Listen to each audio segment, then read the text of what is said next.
Bloomberg Audio Studios. Podcasts, radio, news.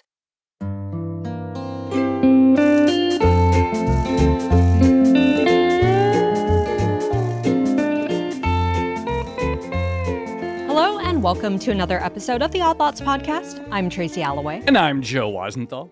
Joe, I was lurking on the Homestead subreddit recently, as one does. As Tracy Alloway does. There have been a number of posts recently about hay prices and hay getting more expensive. And the craziest thing is, there's one poster, who keeps talking about hay prices. And on one of his posts, someone came in and they commented, you should go on Odd Lots. I love episodes that come about that way. All right, can I make a little confession here? Please. I've done no prep for this episode. Oh, I mean, yeah. I'm often not as diligent as you are, but I was just like, you know what? I know that hay exists. I've seen it in bales. I figure something is dried. I know it's consumed. I've done no research. You know a little bit. I've just decided, yeah. You know a little bit about hay, though, because we spoke with was it New Mexico or Arizona now? I can't remember. The farmer growing alfalfa. Yeah. It's like fermented, right? Isn't hay like sort of like fermented and dried or something? Yeah, something like that. I mean, I guess But one of the reasons it's good to grow hay in the desert is Yeah. because you don't have to worry about it getting wet in the drying process. Yeah. Oh, right. We did learn that. All right. So that's the one hay fact that we all know.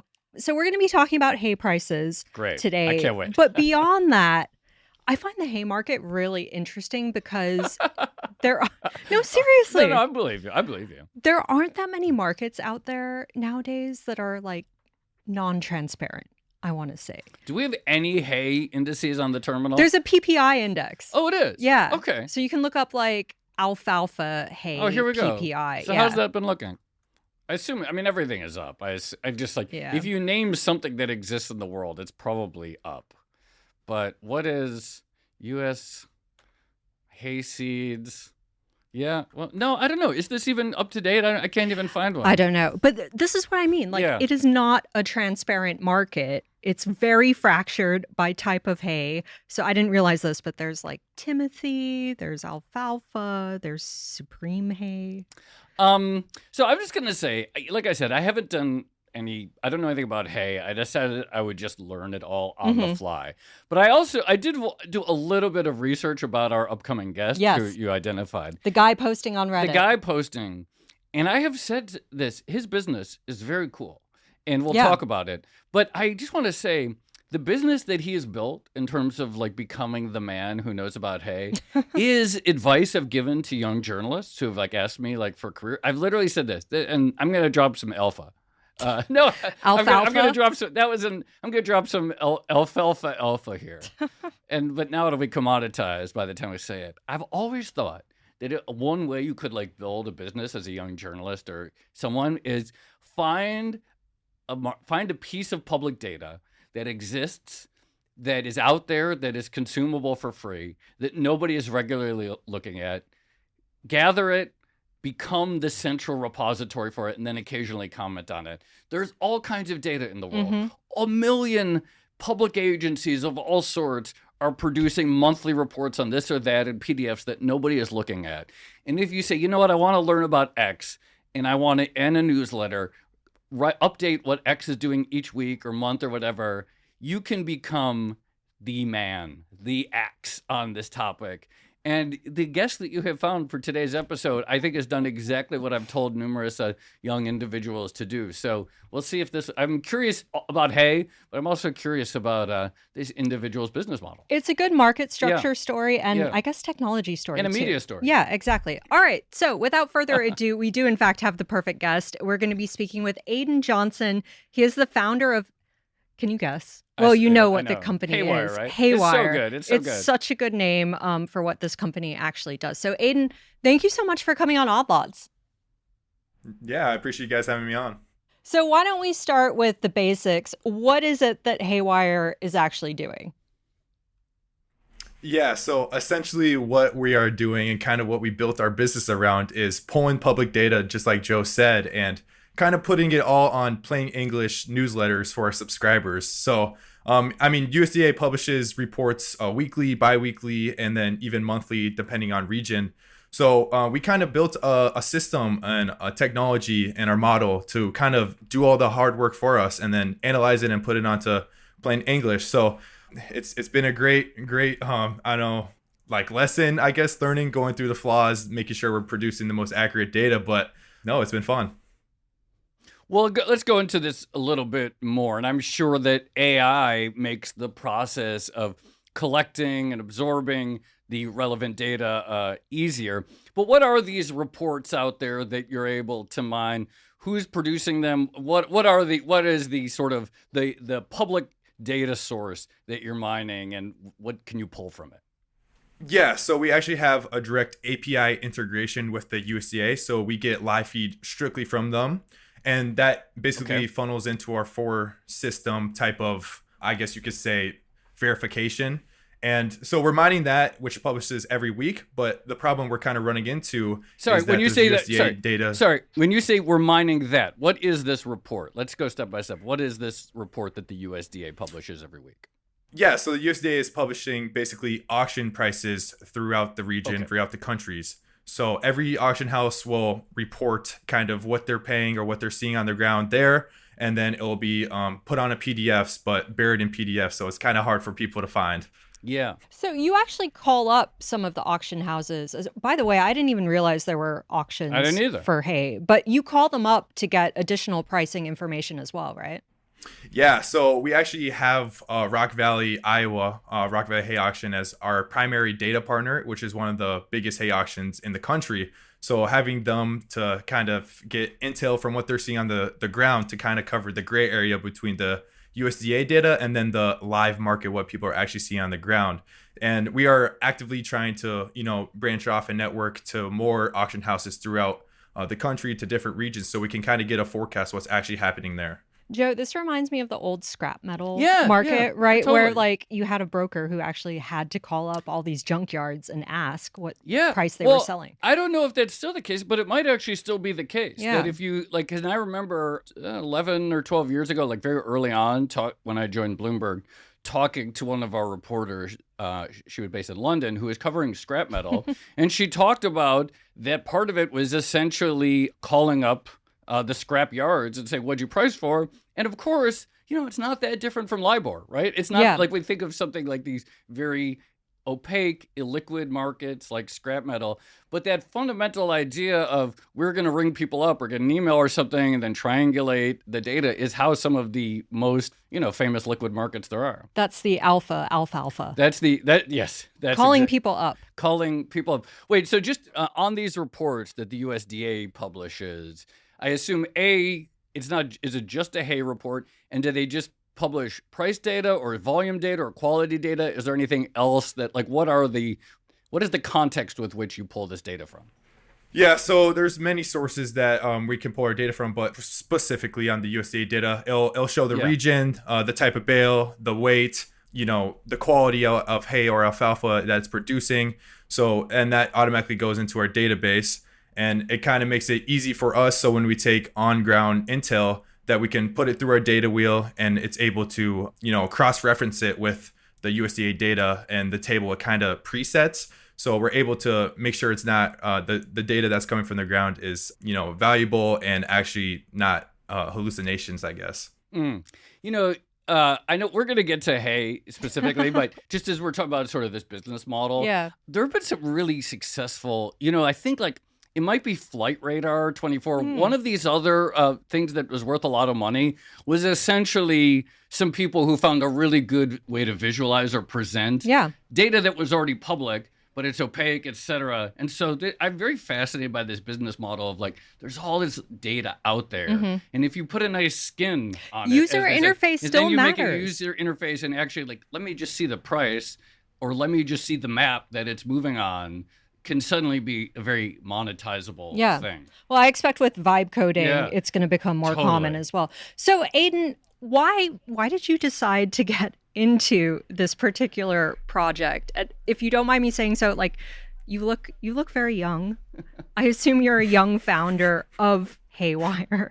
Why was this your first Your passion. project? Yeah, your passion project.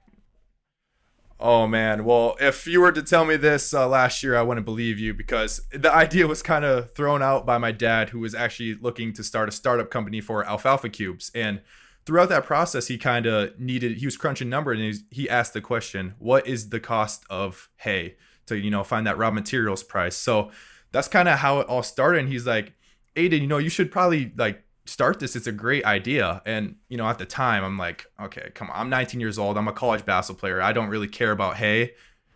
Which year was what year? 2025. Okay. Oh, okay. So this conversation happened in 2025, and at the time, I'm a college basketball player. I don't really care about hay, but I always knew I wanted to kind of get into entrepreneurship, I guess. And I'm like, Dad, I want to run a business, but hay is definitely not going to get me a girlfriend. So that's kind of how it started. And as I got to college, I was introduced to kind of AI, which kind of started out as, Vibecoding websites for local businesses. And then my co-founder, Cole, who is very intelligent with the AI, we kind of just started working together about it to get to the more agentic and automation type of AI. So that kind of started a rabbit hole. I'm like, which kind of started out as a Vibecode project with no infrastructure or no system at all, kind of turned into something we thought we knew that was reachable. So we kind of got into that. We basically hop on a call every day, deciding how we can improve our product, improve our technology, so we can produce the best volume. And the hay market is very untransparent, I guess you could say. So we found a problem. First week of college classes, in the business class, you're going to learn, okay, you need to find a problem and then a solution to start a successful business. And that's kind of how it all came about. And, we've been kind of attacking it every day. And I'm very grateful for my dad to ask the question, what is the price of alfalfa and hay? Do you have a girlfriend now? Did you get one yet? Absolutely not. So people ask what type of business you run, and I just say, I try to, mask it as something really intelligent. Like, yeah, I run a market intelligent AI infrastructure company, and not just a hay market company. So no, in the process. All right, well, Odd Lots listeners in Minnesota. Eligible young bachelor, 20 years old. We're just putting it out there. Maybe we can do some matchmaking for you. Had your dad had this idea, I don't know, had this been 10 years earlier, like orders of magnitude, would this have been doable at all to you and your co-founder in a real way prior to AI and vibe coding as we know it? Oh, no. 10 years ago, I don't think I would even scratch the surface of getting to the depth I am here now. And that's just simply because I think the infrastructure of AI is getting smarter and smarter every day, and it makes it able for, two young 20-year-olds like me and my co-founder Cole to, mess around and create a whole company and platform. So, I don't think it would be, it would probably take a big team 10 years ago. Tracy, I already want to be Aiden Johnson. Like, everything about this is just like so cool to me. Like, in my next life, this is my plan. Well, go out and find that niche market, Joe. It's like, find your hay, That's find right. your alfalfa. Yeah. What is your hay? Yeah. Pursue your Timothy dream. Yeah. Okay, well, why don't we actually get to hay prices? So first of all, if I try to look up hay prices, I'm definitely going to HayWire, but setting HayWire aside, what am I trying to find? Is there a benchmark hay price out there the way there is, when we talk about US stocks, we talk about the S&P 500 or another index like the Dow Jones. Is there a particular hay price I should be looking at? Not really. The USDA NASS is what it's called, will, produce kind of an average cost of hay. So right now I'm looking at hay for April. It's $180 per ton, which is up $167 from March. And then for the alfalfa side of things, it's $185 a ton, which is up from $175 since March. So essentially, I was talking to Levy Russ at Rock Valley, and I was kind of explaining this issue, and I'm like, how do people really know what they're paying for hay, and like, what do they benchmark it against? Because people aren't really going into those USDA PDF files unless you kind of have a degree in economics and, have the time to find it. So I kind of talked to him and he's like, yeah, actually, we have a lot of people in our region, Rock Valley specifically is in the Midwest, use their auction data as the benchmark of kind of what hay is going for. So the crazy thing about the hay market is what I realized is not just one market. It's like fragmented markets across the whole country. Every regional market is very hyper local simply because transportation costs are a lot. You can't domestically transport it across the country. And then you think like there's so many inputs how it affects the quality of hay to produce the output.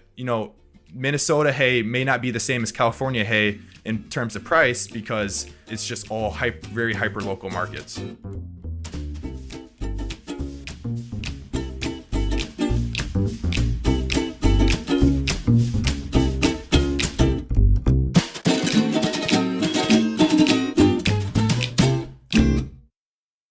Just on the girlfriend thing, you're 6'6" and you can dunk a basketball. I see on Twitter. Okay, sorry.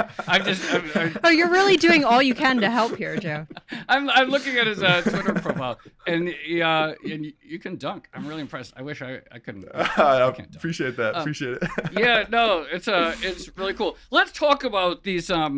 To what degree? All right, there's this lack of transparency, and there's this wide variety of prices regionally, which again is not unlike many other commodities. I mean, even oil obviously has regional price variations. The cost of shipping is going to affect it. But, we talked about this with lumber, with Stinson Dean as an example. To what degree are they generally correlated across the country? Like, will prices generally rise and fall around the same time, even if there are wide gaps in the, wide spreads from one region to another? Yeah, so there is a bunch of different factors to kind of how different regions can, be affected by markets. I mean, you think of what's kind of going on in the West right now with the drought kind of going on. 46% of the U.S. alfalfa acreage is actually in a drought. So you might see some demand coming from the West, maybe moving east, but actually I was kind of looking into this the other day, and I was like kind of looking at the East Coast kind of, because I don't really like, there's not really much out there, I guess, for hay. I mean, there's a lot hobby farms and it's like small square markets out there, but it's kind of its own ecosystem because it's cool because it won't really feel the effects of the drought from the West simply because transportation is a big factor in that. Because you're not going to ship or transport hay that far because it will eventually cost more than the actual value of the hay, simply because, these brokers, these dealers will charge anywhere from $5 to $8 per mile to have it shipped. So that can easily average to be more valuable than hay. So it's kind of weird. So I guess. So if I'm in a location, one of the drought-stricken states, that's hard to say. I'm reading the USDA, one of the USDA reports right now, and it says hay prices continue to increase as ranchers search for hay. Are you seeing people who are trying to like bulk buy or secure supply ahead of more price increases? I mean, yeah, I'm seeing right now, and just talking with farmers, kind of networking across the country. I'm seeing people are trying to get their stockpile for summer. I'm hearing that first cut is being extremely light. The yields are not really producing at a volume, and carryover from 2025 is essentially gone.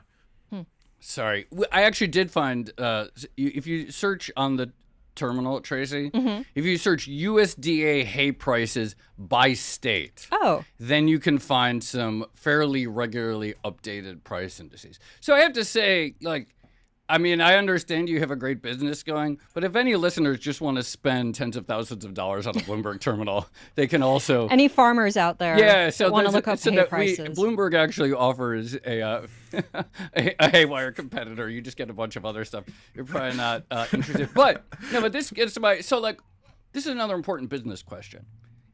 Anyone can collect data and produce it. Then you have to find people who will purchase it from you. And this is the other half of business. Some people in the house produce and some people sell. How do you go about finding farmers or growers or anyone in the business, anyone in the chain? How do you get them to discover HayWire?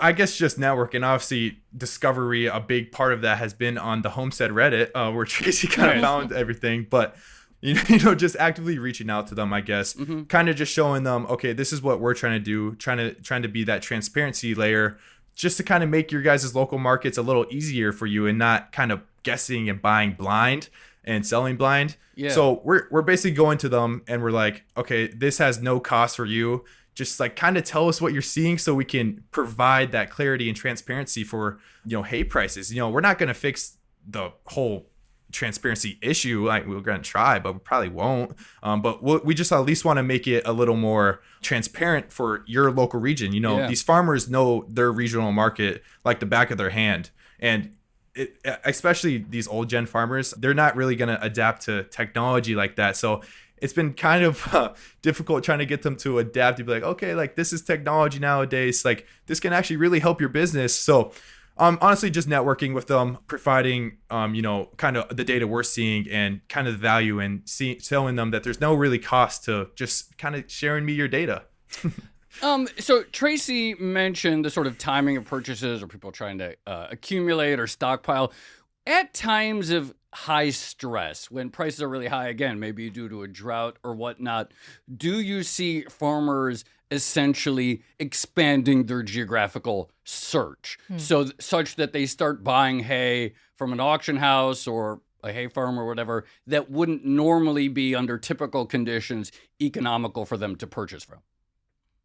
Yeah, I actually had this question the other day, and I was on a call with Rock Valley, my main go-to guy, and I was like, are you guys seeing any shipping or any transactions coming from more west of you? Yeah. I was kind of testing a hypothesis of, okay, so the drought is very tight over in these western states. Are buyers coming over to these eastern states and producing it? Because we did see a spike kind of in auction data. We kind of covered it a little bit, maybe on the Reddit, but we called it kind of the Missouri pattern. It was kind of a hypothesis we were testing.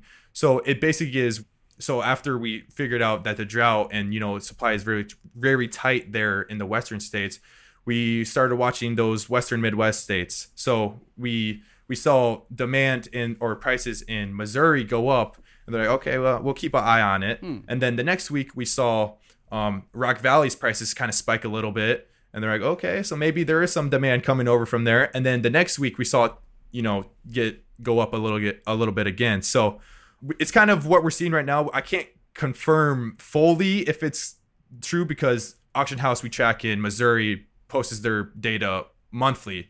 So and then Rock Valley's weekly. So it's just a kind of cool, like, I guess it's like a Lego set. I'm kind of just like building piece by piece, and it's like a puzzle, trying to solve the puzzle. Okay, so talk to us. I know you're not in agriculture directly, but I'm sure you've heard some things about this. Talk to us about the second order effects of higher hay prices. And here I got to shout out our fellow Bloomberg podcaster, Katie Greifeld, who has a horse. Oh, yeah. And so I asked her if she had noticed any changes in hay prices. And she said the cost of boarding had gone up because of hay prices. Boarding. Oh, board right, the horse. Right. And then I saw another headline just before we recorded this podcast about a horse sanctuary in Texas on the brink of closure because of rising hay prices and also gas. So are people feeling the effects of these higher prices? Yeah, absolutely. Just talking with farmers and even horse owners across the country. My family owns horses, so I can kind of see this firsthand. But yeah, I've been talking to a lot of horse owners, and they're basically saying we love our horse so much, but the return on investment on horses right now is just like it's too expensive. No, I'm paying so much to maintain a horse, and we don't know exactly what we're gonna do because it's so expensive. And then on the other side of things, some dairy houses, these dairies are going to be the ones buying the higher quality RFV alfalfa to feed these cows that are producing 80 pounds of milk a day. And they're actually taking that higher quality RFV and then mixing it with lower quality RFV to control their rations and maybe create a little more volume. So especially with these crazy high prices, they can kind of control their volume a little more. And then on top of that, I was talking to a farmer the other day, and he said, so he went to go put his hay up in the auction, but he actually pulled it back because the demand for hay was getting so increasingly it was getting really tight, and he needed the hay. So he's kind of predicting it to get even tighter. So yeah, as I can tell, a lot of people are kind of feeling the outcomes of these high hay prices. Just to back up, for example, so you mentioned horses. Cows also eat hay, right? Yes. Okay, so cows will eat. There's different types of qualities, I guess you could say. Yeah, walk through us these qualities. Did you say cows. something like RFD? What was the term used? Like higher? What was it? RFV, relative feed value. Okay, excellent. Which basically is, I'm pretty sure it controls, or it gets the protein contents and the fiber in the hay, and it's a base of 100. So anything like 150, I think, is pretty good. Below that, you can see the lower quality hay. So like I said, the dairies are going to be using that higher quality alfalfa and supreme hay, higher RFV, to have their cows on the best. And then you're going to have the equine people, the horses, also using this higher quality stuff because they love their horses and they only want what's best for their horses. And then you have the lower quality type of stuff, which is going to go to like the utility and fare, which is going to go to your beef, it's just a cheap way to, beef up your cow for a cheaper price instead of paying the premium alfalfa. And then, yeah, there's so many different qualities. Yeah. Just real quickly. So hay made out of alfalfa is high quality. What is low quality hay made out of? Yeah, so low quality hay, which will be lower RFV.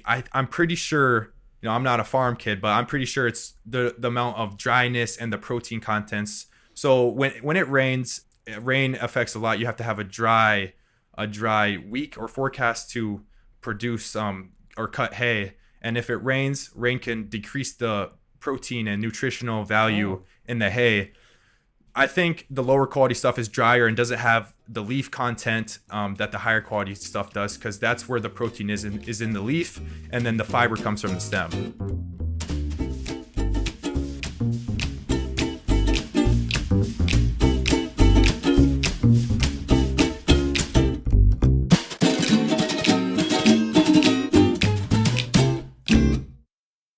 Are you seeing anyone devote more acreage to growing hay as a result of these high prices? Because I'm kind of thinking I got two fields. You could be a hay They're farmer. not doing anything except growing invasive weeds at the moment. Maybe I could rent them out for hay production. Yeah, I'm not really seeing that, but I'm not really sure on that one if I'm seeing people doing that. But I actually was thinking about this other day, kind of driving past 20 minutes south of me. I was driving on the highway, and I realized that Google is actually going to build a 482-acre data center 20 minutes south of me. And I was like thinking, how will this affect the agricultural land? I mean, it's already not a lot of people are. Alfalfa's kind of in a weird spot in hay because they're already competing against the other crops, the more stable crops like corn and soybeans. So how are these data centers going to, they're going to go in agricultural land? So kind of vice versa, you were saying, how are they going to take away this agricultural land? And, I was kind of thinking too, the 482-acre data center Google's building here is going to be cooled by air. But what if you put those kind of in the western states and where the drought conditions are? And alfalfa is already a very water intrusive plant. So then alfalfa is going to have to be competing with these big data centers for water.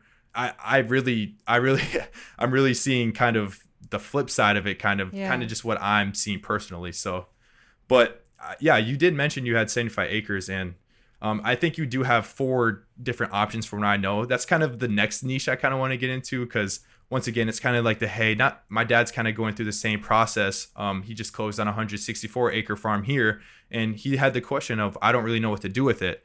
But I don't know. I'm not an expert on it yet, but I do know there's a couple options. You can rent it out to your farm or to farmers, basically like rent per acre, and then you can the USDA will basically pay you to conserve it. And then the downside of that is you probably lose your land or access to your land for 25 to 35 years. The third choice is kind of the money crop right now, I guess. These solar panel companies are coming in to maybe place solar panels on your fields for a huge chunk of change. But also, are you okay with putting solar panel on appreciating farmland So I mean, there's a couple options, and like you said, you can also start growing hay or grow whatever crop is producing the most money, I guess. So there's some options that's as much as I know right now, but yeah, it's pretty interesting. Tracy, have you considered putting a data center on your land? Is that something? So you could put maybe half the land solar panels, and then they could power a data center on the other. We're getting like so many. It's like a jackpot episode of like things that we're interested in. Well, the solar panel thing is true, because in the Northeast, where I'm based some of the time, I see a lot of farms that are now like just solar panels. Really? Huge fields of solar panels. Yeah. Wow. They're so big. In fact, whenever I drive past one, it's so big it looks like a body of water off in the distance. That's kind of beautiful. I don't know. Sure, I mean, Jeff. it's interesting. Yeah, it's interesting. Yeah, it's interesting. How big is the hay market? Just generally, like, what do we like? Again, I don't know. Like, yeah, how big is it, volume wise, dollar wise, all that stuff? Yeah, so the hay market is actually pretty dang big. I mean, you have hay acreage covering 49 to 50 million acres across the U.S. Okay. And alfalfa itself is producing $8 billion per year, which is the fourth most valuable crop. Huh. And that kind of brings my question back to, so it's pretty big, market commodity, and there's not really a firm transparency layer. So yeah, it's really big. Are you still in college? Yep, I just finished my first 2 years at the University of Jamestown, going into my third. Oh, wow. Okay, so what, you're juggling a business as well as college. What's next for HayWire? You mentioned like maybe evaluating different options for landowners, but where do you want to take this? Yeah, so I guess, like I said, the main goal is kind of be on top of, the kind of hay chain. You got your producers, your farmers, and then you got your brokers. We kind of want to be at the top, being the benchmark data for these prices regionally.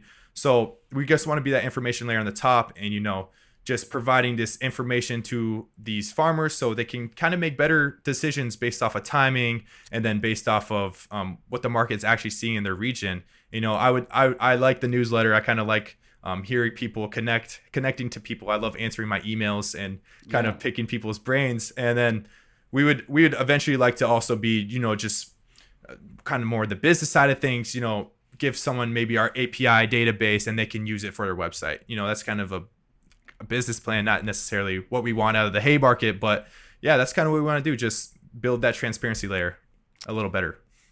We work for a company that sort of really, this started under like the same premise. So like that, you literally, this could one day be a Fortune 500 company for you. I mean, the idea of like find some agrical database. Find some data niche, make it built, layer on top. I have a confession. Yeah. So when I started first planning this business, our motto was the Bloomberg for hay. There we go. We've had, so can I say something? We've had people come on. I've seen the Bloomberg of X, Bloomberg of Y. People always say this. This I find to be legitimate. You know what I'm saying? Everyone wants to be the Bloomberg of something. But when I think about how you're like building this from the ground up, etc., like you didn't even have to say it. It was like you are building the potentially the Bloomberg of hay. And one day you may have a TV network. And could we have hay futures based on if we had benchmark prices? So that's a question. I mean, that's clearly a theoretical way, which is like you can't have a hedgeable, tradable, financialized market until you first have that index, right? Something that everyone agrees on as a reference price. At night, when you dream about the future, like, have you thought about the possibility of essentially, okay, this could be something that financial exchanges could now benchmark something against? I have thought about it, but it's also very tricky because you have to have Mother Nature on your side to kind of standardize or like make it more stable, I guess. Sure. It's very unstable. I mean, too much drought, too much rain, too much heat, all these different inputs can really have effects on the outputs. That just makes it so unpredictable. Yeah. But this is why we need a hedgeable instrument, precisely because of this volatility. So I think there's something there. Yeah, there's something there for sure. I would love to be the guy that does that then. So from your perspective, let's say opacity is a friend to some people in any business, right? There are a lot of businesses that sort of, they can have higher margins because their customers aren't aware of the prices available. Obviously the consumer wants more transparency, but some people benefit from the opacity. Is there anyone in the supply chain of hay, et cetera, or in the market for hay that theoretically stands to lose out if customers are and farmers are more informed about prices? Yeah, absolutely. So this kind of ties back to my dad working for a private brokerage here in my hometown.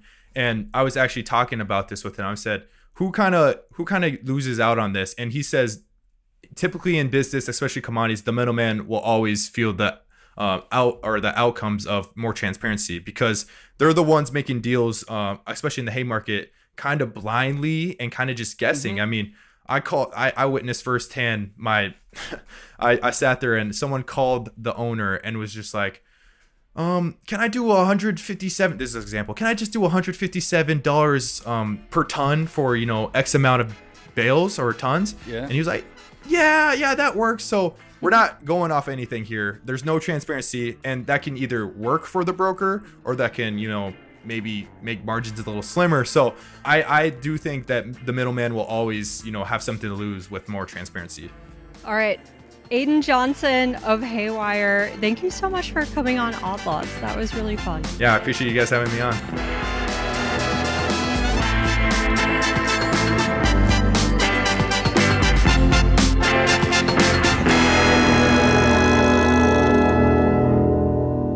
So, Joe, that was a really fun conversation. I mean, it is fascinating to see someone like Vibecode this kind of database, right? And it does seem like low-hanging fruit for a bunch of other different markets. What I will say, though, is whenever we do these like agricultural or food episodes, there seems to be this overriding theme in recent years, which is volatility. Right? Yeah. Like we're getting these big spikes. Sometimes we're getting big drops down, although often the drops are not as big as the initial spikes. And so you can see like there is a need here, not just for price transparency, but also potentially for some sort of hedging instrument. Totally. Absolutely. I do think there's a lot of, probably a lot more data out there. I also just think this is like a very interesting AI story specifically, because it's a very clear example of here is a new type of business that might not have been economical to run. Like, maybe there's not tons of subscribers willing to pay up. For sure, you wouldn't have been doing it while you're in college. No, so the pro version, so he has a free version of his newsletter, which I'm going to subscribe to. And there's a pro version. And you know what? I'll subscribe to that too. It's just $14 a month. But okay, $14 a month is like not a ton of money. Even if you had like, 1,000, it's like, it's not a ton. But if you could do it with two people, and if you can automate a really big chunk of it, and automate it only because AI makes it really easy to do things like ingest the data, turn them into pretty charts and so forth, keep a database, give people AI access, suddenly there's all these new markets that theoretically could become unlocked simply because here is data out there and you could put it in a usable form in a way that would have just been too laborious prior to it. Yeah, laborious. Too laborious. Bales of hay. Prior. So no, that was a bit forced. I'm sorry. But it is a clear example of like, okay, this is a productivity unlock. Yeah. And I've no doubt that it works. This is, some things with AI like don't work as much, but I'm pretty sure. If you're scraping, but automated, USDA, you can feel pretty confident that that's something that you can build, etc. I'm very, I think it's really cool. Oh, the price of being a founding member is going to rise to $17 a month after June 30th. Oh. So get it. Anyway. Rising along with the hay prices. Yeah. All right. Shall we leave it there? Let's leave it there. This has been another episode of the Odd Lots podcast. I'm Tracy Alloway. You can follow me at Tracy Alloway. And I'm Joe Weisenthal. You can follow me at The Stalwart. Follow Aiden Johnson. He's at Aiden Johnson _. And check out HayWire, haywireag.com. Follow our producers, Carmen Rodriguez at Carmen Armin, Dashiell Bennett at Dashbot, Cale Brooks at Cale Brooks, and Kevin Lozano at Kevin Lloyd Lozano. And for more Odd Lots content, go to Bloomberg.com/oddlots, where we have a daily newsletter and all of our episodes. And you can chat about all these topics 24/7 in our Discord, discord.gg/oddlots. And if you enjoy Odd Lots, if you like it when we talk about hay prices, then please leave us a positive review on your favorite podcast platform. And remember, if you are a Bloomberg subscriber, you can listen to all of our episodes absolutely ad-free. All you need to do is find the Bloomberg channel on Apple Podcasts and follow the instructions there. Thanks for listening.